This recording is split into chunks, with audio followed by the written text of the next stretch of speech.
Sevgilim adlanır. Qulaq asaq. Buyurun deyin. Qulaq asaq. Ah! Dayanmışam güllərlə. Bu nədir?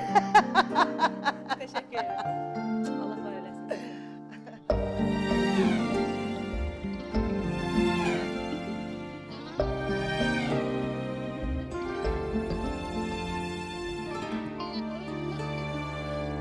Mən elə bilirdim taley payımsan, Tanrının yazdığı alın yazımsan. Sevgi qismətimsən, ömür yarımsan. De nədən ayrıldık, söylə sevgilim.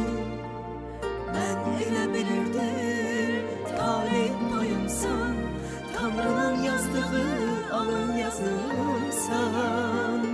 Sevgi qismətimsən, ömür yarımsan. De nədən ayrıldık, söylə sevgilim.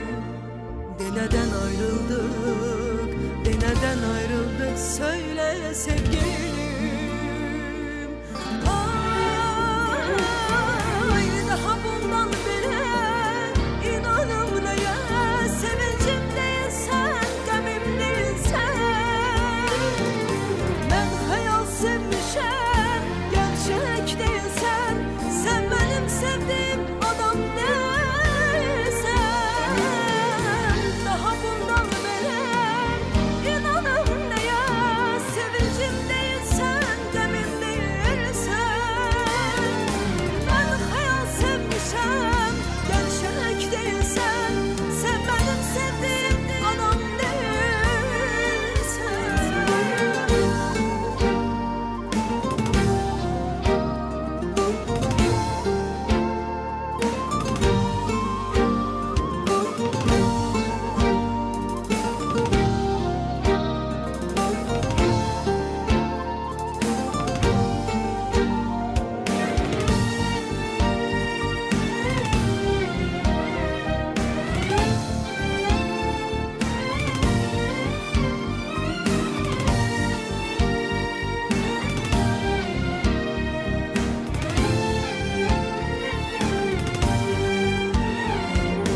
Mən elə bilirdim, gülməzsən mənsiz.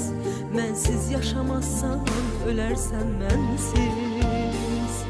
Şeirində nəğməndə susacaq mənsiz. Necə yaşayırsan, mənsiz sevgilim. Mən elə bilirdim, gülməzsən mənsiz. Mənsiz yaşamazsan, ölərsən mənsiz.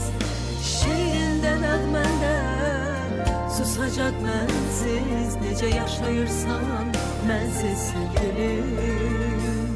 De nədən ayrıldık, de nədən ayrıldık, söylə sevgilim.